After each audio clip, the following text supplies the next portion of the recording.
बिस्मिल्लाहिर्रहमानिर्रहीम। अस्सलामु अलैकुम। I am Mohammad Sajid. Dear student, आज हम प्रोजेक्टाइल मोशन का सेकंड लेक्चर शुरू करने जा रहे हैं। सेकंड लेक्चर शुरू करने से पहले हम लेक्चर 1 का रिव्यू करते हैं। लेक्चर 1 में हमने प्रूव किया था horizontal and vertical components of velocity at any time t are. तो ये हमारे पास इक्वेशन मिली थी dx over dt which is equal to v not cos alpha. इसे हम हॉरिजॉन्टल कंपोनेंट ऑफ वेलोसिटी कहते हैं और इसे vx से भी रिप्रेजेंट किया जाता है।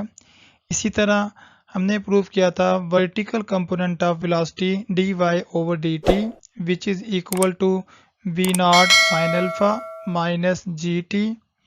तो इसे हम रिप्रेजेंट कर सकते हैं वी वाई से भी रिप्रेजेंट किया जा सकता है। इक्वेशन नंबर 5 में हमने ये दो इक्वेशनें प्रूव की थी।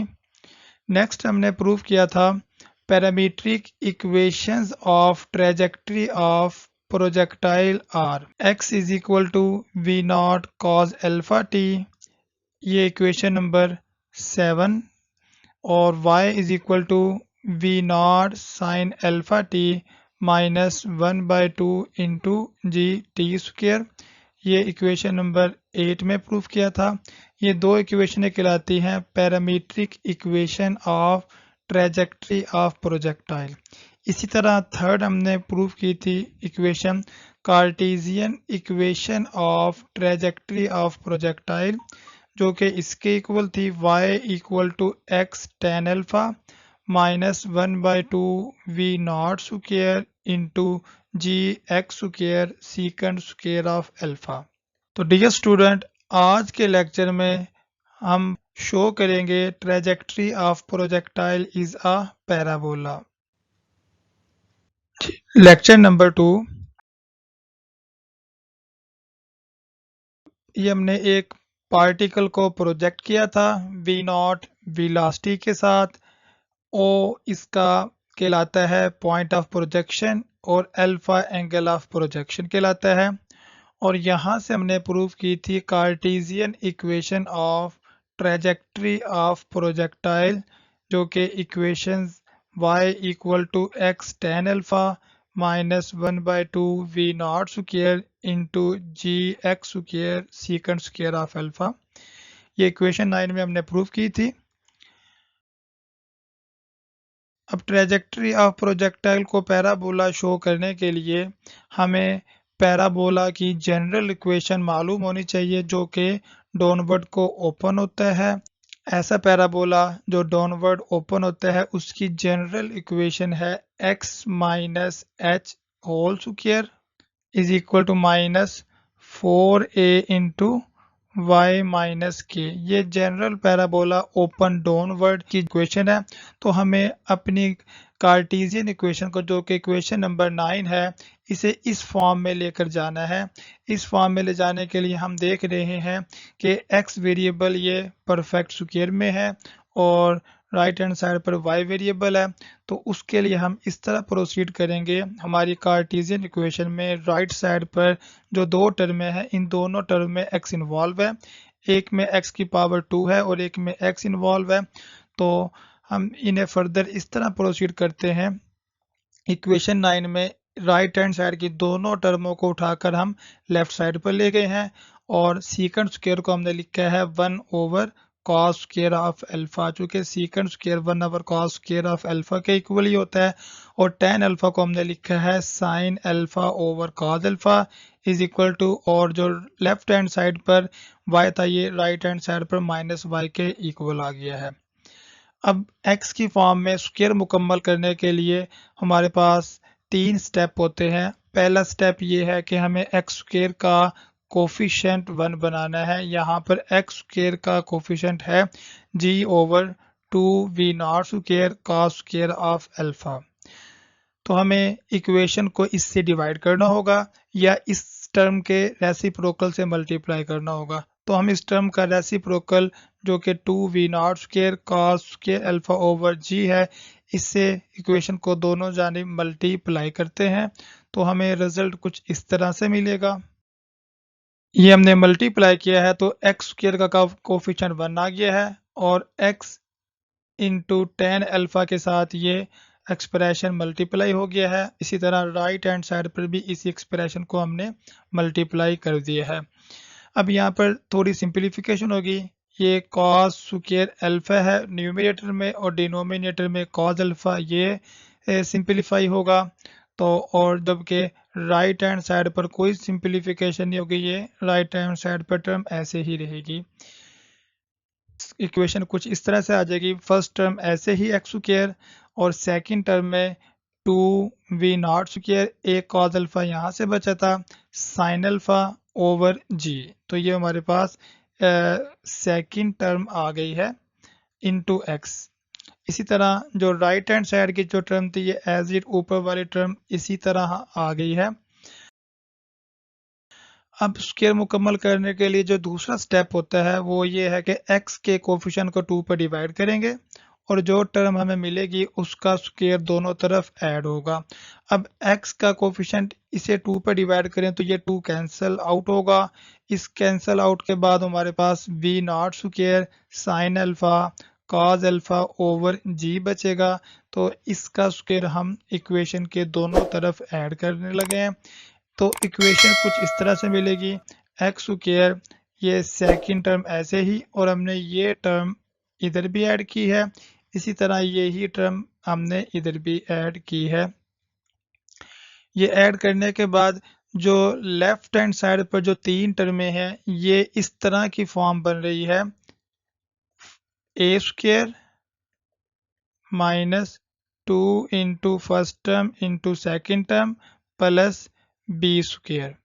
तो ये फॉर्म किस तरह बन रही है, यहाँ पर ये ए एक्स के कोरोस्पोंड आ गया है कि फर्स्ट टर्म एक्स है और सेकंड टर्म ये है v not square sine alpha into cos alpha over g. तो इस तरह ये सेकंड टर्म का स्क्वायर आ गया है और ये जो मिडल टर्म है ये 2 into first term which is equal to X और सेकंड टर्म ये v not square sine alpha cos alpha over g है। तो इस तरह ये वाली फॉर्म मुकम्मल बन रही है। तो ये फॉर्म इक्वल होती है a माइनस बी का होल स्क्वायर। तो इस तरह लेफ्ट हैंड साइड पर ये आ जाएगा x minus v not square sine alpha cos alpha over g का होल स्क्वायर। जबकि राइट हैंड साइड पर देखें तो जो पैराबोला की जनरल इक्वेशन थी ओपन डाउनवर्ड, वो ये दोबारा लिखने लगा हूँ, x minus H whole square is equal to minus 4a into Y minus K. तो राइट हैंड साइड पर भी हमें y का कोफिशिएंट 1 बनाना है। तो y का कोफिशिएंट 1 तब होगा जब हम ये वाला एक्सप्रेशन कॉमन लेंगे। ये एक्सप्रेशन कॉमन लें तो इस टर्म से सेकंड टर्म से ये वाला एक्सप्रेशन किस तरह कॉमन लिया जाएगा इसे ज़रा देखते हैं।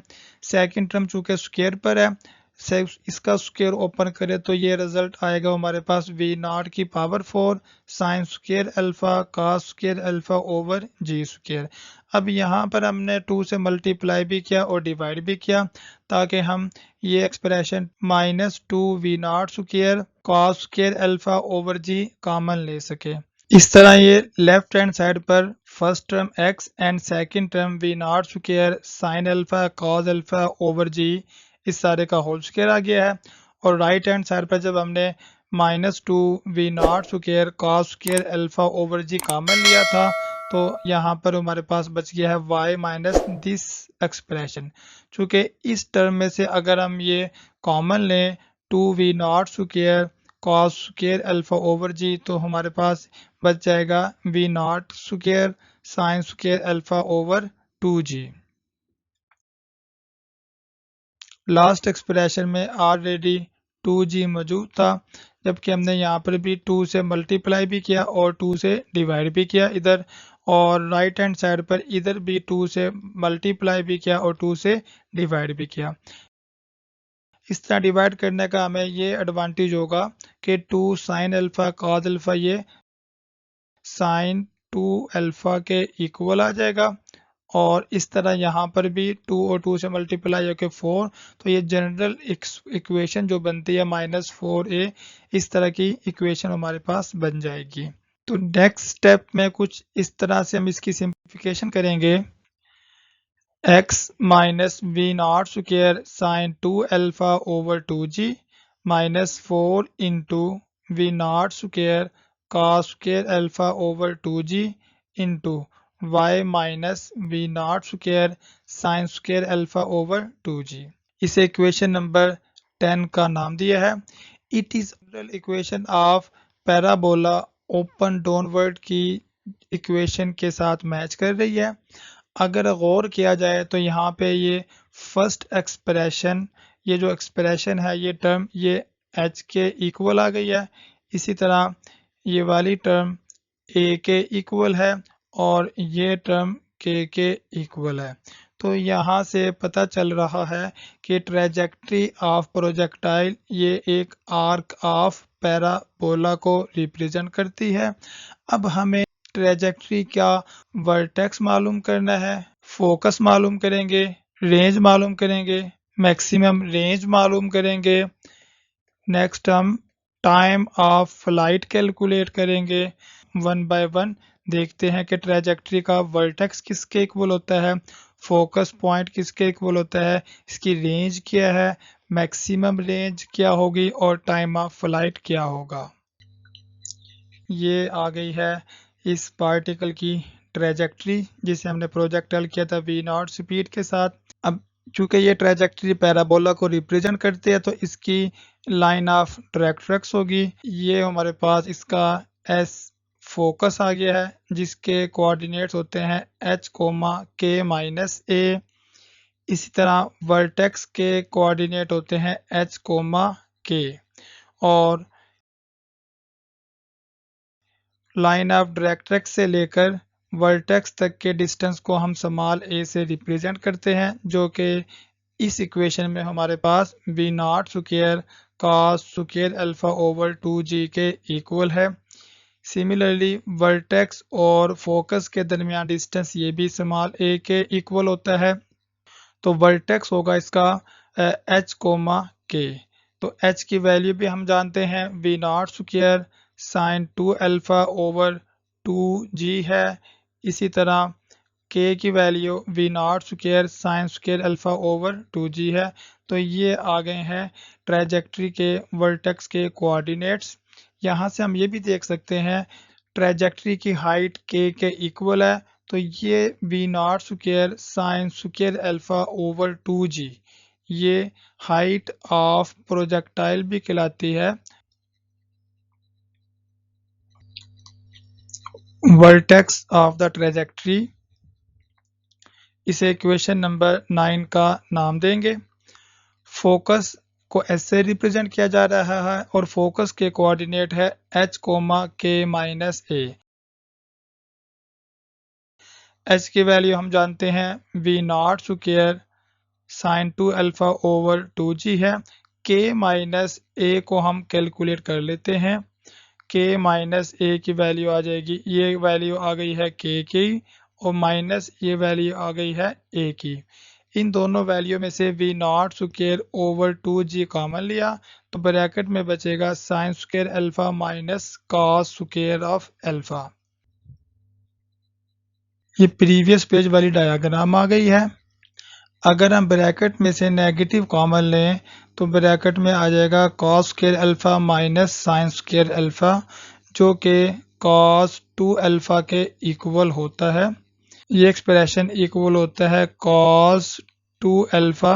तो k माइनस a की वैल्यू आ जाएगी minus v not square cos 2 alpha over 2g। इस तरह फोकस के कोऑर्डिनेट्स होंगे v not square sine 2 alpha over 2g और इसका y कंपोनेंट होगा minus v not square cos 2 alpha over 2g।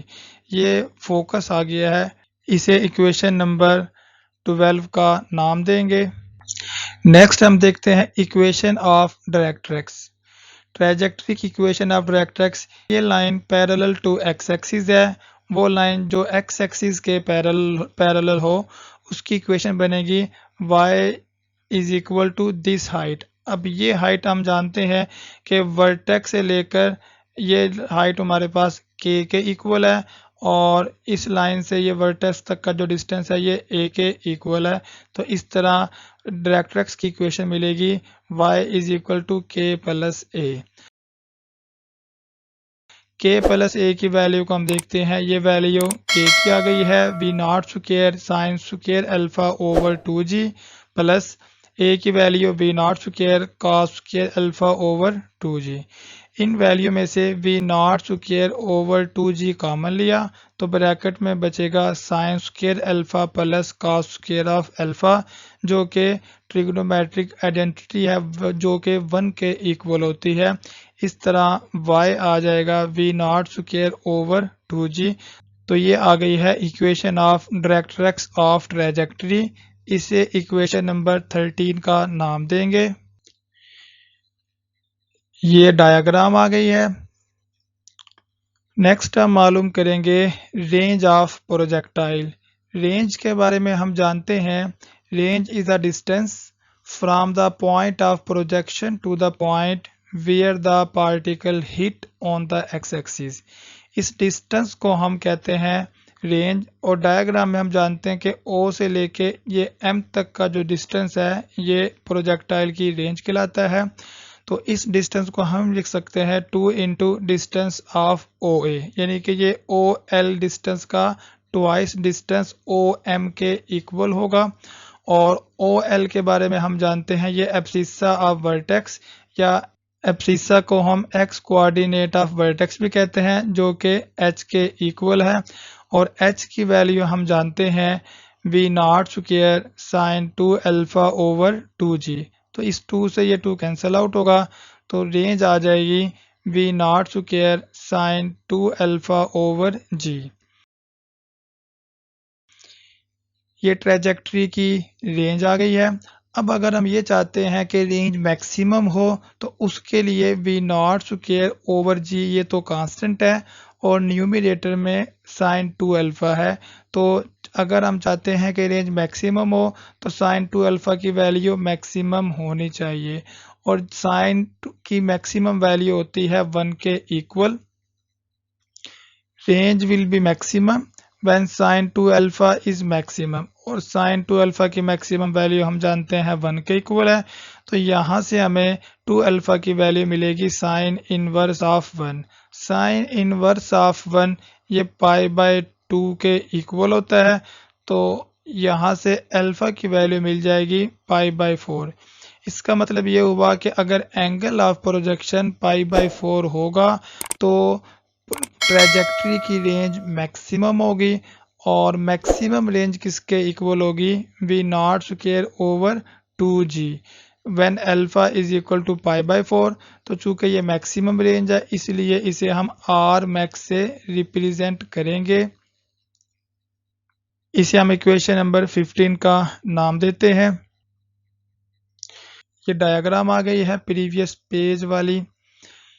Next हम मालूम करेंगे टाइम ऑफ फ्लाइट। हम जानते हैं टाइम ऑफ फ्लाइट वो टाइम है जिस टाइम पर ट्रैजेक्टरी अपनी मोशन कंप्लीट करती है, उस टाइम को टाइम ऑफ फ्लाइट कहते हैं। तो टाइम ऑफ फ्लाइट कैलकुलेट करने के लिए हम parametric equation of trajectory of projectile को यूज़ करेंगे। हम जानते हैं x इक्वल होता है v not cos alpha into t. ये x कंपोनेंट ऑफ ट्रैजेक्टरी आ गया है एट एनी टाइम t। इसी तरह y कंपोनेंट आ जाएगा v not sine alpha into t minus 1/2 into g t square. चूँकि हमें मालूम करना है टाइम ऑफ फ्लाइट, तो टाइम ऑफ फ्लाइट में पार्टिकल हिट करता है एक्स एक्सिस को। तो जब वो एक्स एक्सिस को हिट करेगा तो एक्स एक्सिस पर वाई कंपोनेंट होता है 0। तो हम यहाँ पर टाइम ऑफ फ्लाइट मालूम करने के लिए इस पैरामीट्रिक इक्वेशन में y कंपोनेंट को 0 पुट करेंगे। तो y कंपोनेंट को जब 0 पुट करेंगे तो हमें जो टाइम ऑफ फ्लाइट मिलेगा, चूँकि टाइम ऑफ फ्लाइट को हम कैपिटल T से रिप्रेजेंट करते हैं इसलिए ये स्मॉल t भी रिप्लेस हो जाएगा कैपिटल T के साथ। तो स्मॉल t की जगह पर ये कैपिटल T आ गया है, चूँकि यहाँ से हमें टाइम ऑफ फ्लाइट मिलेगा। इस टर्म में से हमने t कॉमन लिया तो ये हमारे पास फैक्टर बन गए हैं v not sine alpha minus 1/2 into g t equal to 0। या तो यहाँ पर पहला फैक्टर t 0 के इक्वल होगा। अब जहाँ पर t 0 होता है तो ये पॉइंट ओरिजिन है, चूँकि ओरिजिन भी x एक्सिस का पॉइंट है, यहाँ पर भी y कंपोनेंट 0 होता है। और या दूसरा फैक्टर जो कि v not sine alpha minus g t over 2 ये 0 के इक्वल होगा। यहाँ से हमें वैल्यू मिल रही है g t over 2 equal to v not sine alpha. तो यहाँ से t की वैल्यू कैलकुलेट करें तो t की वैल्यू आ जाएगी 2v not sine alpha over g। तो ये टाइम कहलाता है time of flight of projectile, means के पार्टिकल इतने टाइम तक हवा में रहेगा, इतने टाइम पे हवा पे रहने के बाद वो पार्टिकल ज़मीन पर हिट कर जाएगा। इसे हम नाम देते हैं इक्वेशन नंबर 16 का। इसके साथ ये आज का लेक्चर ख़त्म हुआ। आज के लेक्चर में हमने कार्टेशियन इक्वेशन ऑफ ट्रैजेक्टरी को पैराबोला शो किया और उस पैराबोला की हमने वर्टेक्स मालूम किया है, ट्रैजेक्टरी का फोकस मालूम किया है, रेंज मालूम की है, मैक्सिमम रेंज कैलकुलेट की है और लास्ट में टाइम ऑफ फ्लाइट कैलकुलेट किया है।